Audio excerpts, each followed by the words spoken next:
Welcome back, everybody. Today we're talking about marriage. We're looking at Mr. Tim Ross.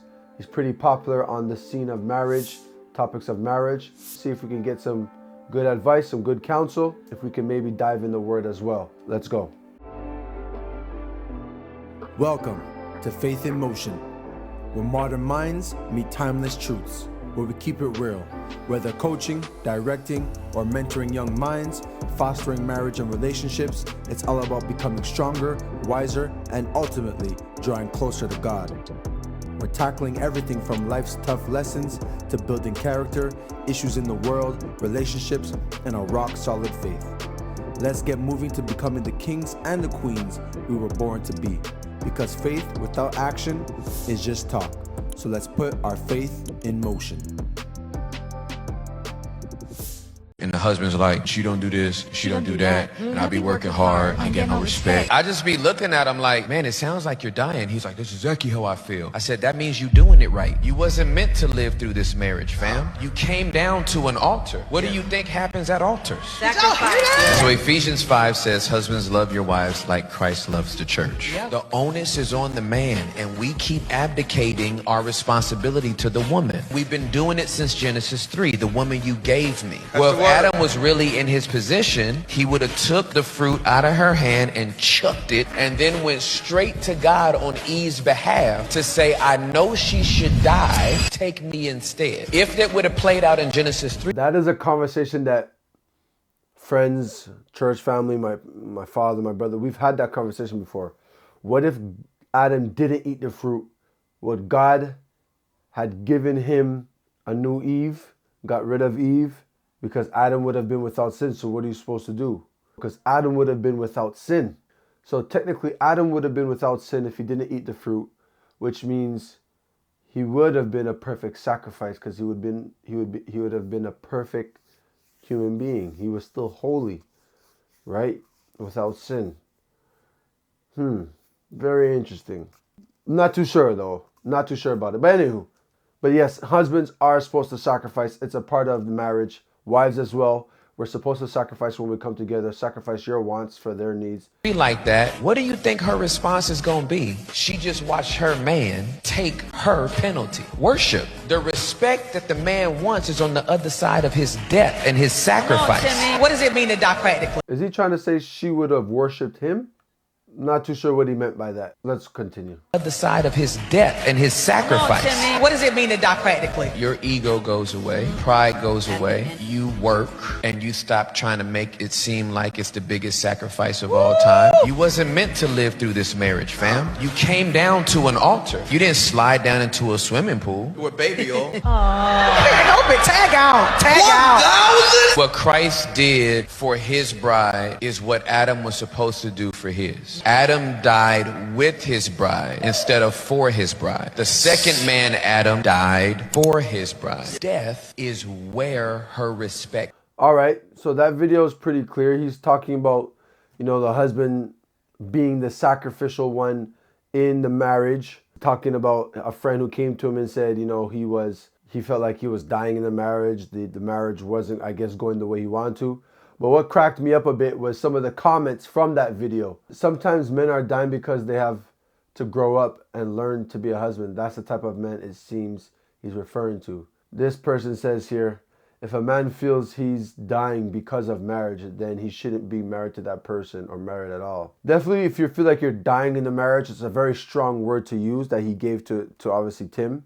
So if you're dying in a marriage, I don't know if that should be good, because that sacrifice that you're making should also create a life as well. Christ's sacrifice for us, dying on the cross, brought new life, right? So it shouldn't be something that should go without having a blessing to come with it after. So the irony is, though, he never said what you said. He suggested that the feeling of dying in a marriage is good and meaning you're doing it right. No. Misery and suffering is not a prerequisite for something good, especially in marriage. That could mean he's immature for sure, but it still leads to the same conclusion. I gotta sit with this one for a bit because, all right. Imagine if Adam died for Eve instead of with her. It's an interesting comment, interesting conversation. We've had this conversation before. What if Adam didn't eat the fruit? But let's just go to the famous Bible verse from the book of Ephesians. Ephesians chapter 5, verses 25. Husbands, love your wives, just as Christ has also loved the church and gave himself for her.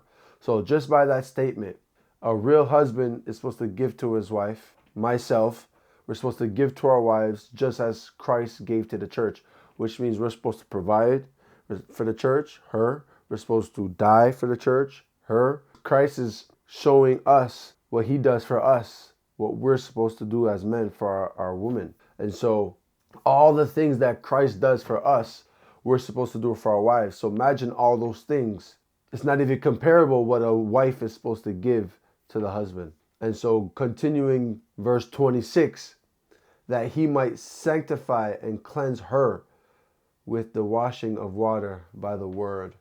So he's also supposed to be teaching her, or I should say leading her spiritually, that he might present her to himself, a glorious church, not having a spot or wrinkle or any such thing, but that she should be holy and without blemish. So husbands ought to love their own wives, as their own bodies. He who loves his wife loves himself.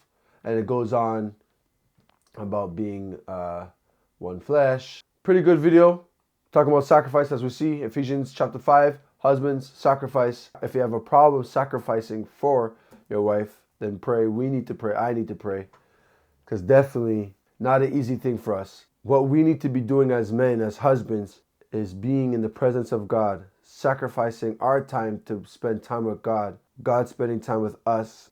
He will make us better husbands for our wives.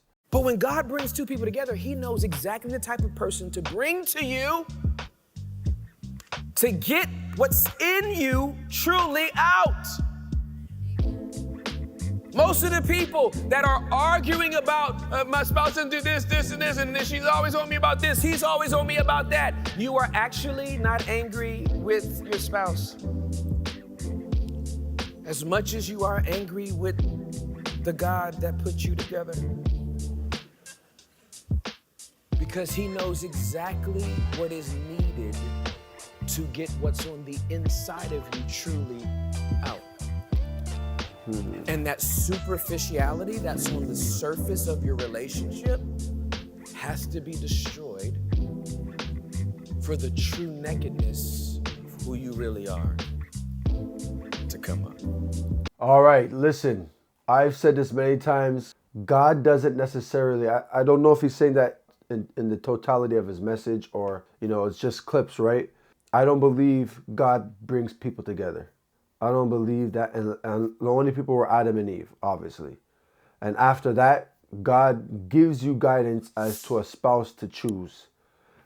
I don't believe God brings, God specifically had a plan and brought these two people to cross paths on this day, or God made me speak to this person. No, I don't believe God does that, because if you don't end up liking that person that God put you, that you think God put you together with, then you blame him for the spouse that he gave you. And I don't think God is in that business. And so I believe you find somebody and you work it through with that person, and throughout that marriage, throughout that lifetime, God molds you into the person that you're supposed to be, into the spouse that you're supposed to be. And so maybe it's possible that God can say, hey, that's a person that you should marry once you meet somebody or you cross paths with someone. But I don't think God necessarily puts people together. With that video, I'll bring up this verse, 1 Peter 3:7.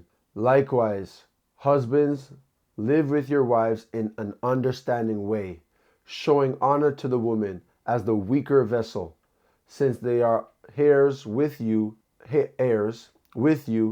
of the grace of life, so that your prayers may not be hindered. All right, so the better we treat our wives, the more God hears our prayer. Obviously, you can't beat up your wife and think God's going to hear your prayer when you go pray to him. No, that is not going to happen. The better we treat our wives in a more kind, gentle manner, God is going to hear our prayers when we go to him. One of the ways that God uses marriage is as a full-length mirror. Your spouse becomes a full-length mirror to you, showing you you every day. Some of us try to avoid the mirror, but the mirror won't stop. What's wrong? You're quiet. What's wrong? Nothing. You're lying. You think it's the other person bothering you. It's you bothering you. Before you got married, you could never address your issues because you didn't have to look in the mirror. The enemy would try to turn your spouse into the enemy if you don't realize their significant role in your life. I can rock with that one for sure. That makes sense. That definitely makes sense. After years and years of being with each other, the man and the woman, the husband and the wife naturally start to be more like each other, which means you start to mirror each other for sure. Us as men, myself, we naturally don't communicate verbally as much as women and as much as our wives do. When we stop communicating verbally with them, they often might become more quiet. And you ask them, "Why are you quiet? Why are you quiet? Why are you not talking these days?" It's because we're not communicating well. The less I communicate, the more she'll pull back. And therefore, we need to make sure we're keeping a good form of communication. Men and women naturally don't communicate the same ways, but we got to work on communicating in the way that that person likes to receive their languages of love, if you want to put it that way. Let's go. Some of y'all are married to a spouse that after you married him, you like, that's, you know what? I had limited options at the time. Had I waited 5 more years, I probably wouldn't have married this person. Well, guess what? You've already exchanged files. There's no upgrade for you. You got the iPhone 11. You got the iPhone 11. The cameras are better on the 16. Take them pictures on your 11. There is no upgrade. There is no trading in. You caught this fish in this pond on that day and exchanged vows with that one. This is yours. You want them to get upgraded? You upgrade them. Y'all go back to college together. Take some courses. Go do the tango. Learn to dance. Go to a museum. You're going to have to upgrade your spouse because that's the one you got. You don't get to be lazy and fall in love with your coworker who don't know everything about you, knows 20% of you and is enamored by the 20%. And now you're going to try to act like, yeah, I'm somebody. My wife don't understand me. You don't understand you. The heart is desperately wicked. Who can know it? Not you. So, yeah. Marriage is definitely work.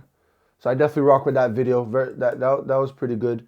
You can't not put in the work into something and expect something out of it. That's an issue that could happen many times in a marriage where you could blurt out those things where, oh, I had this option, I had that option, Don't matter, you made your choice. And so you got to work with the choice you made. And if that person is some way and you're this way, y'all need to work together. Like you said, go back to school together. Go join a dancing class to have fun again. All these things. We just get lazy and we need to continue putting the work in, just like everything in life. Partnership within marriage is so important. And one of the things that the enemy is always trying to do between the spouses is use our wirings against each other. Is to use our strengths and our weaknesses against each other. I'm strong in an area, she's weak in an area. She's strong in an area, I'm weak in an area. And instead of just seeing them as strengths and weaknesses, we see them as these human flaws that need to be fixed. When the truth of the matter is, this is why I need my partner. And so if I definitely could agree with that instead of picking on each other's weaknesses, we can spot them. And because it's our strength, we help them. Because we're all not good at everything. So I definitely rock with that. Let's continue. This is why I need my partner. And so if I'm not good organizationally and she is, we need to partner. If I'm good with time management and he isn't, we need to partner. If I'm better financially with the money than they are, we need to partner. Like, don't look at your differences as things to be divided over and these deep flaws that need to be corrected. Sometimes it's about collaboration and partnership. A lot of times it's about collaboration and partnership. I definitely would say most of his videos that I just watched, he's giving pretty good advice. There's always going to be things on everybody's point of views on any subject that you might not rock with or whatnot. Eat the meat, throw away the bone.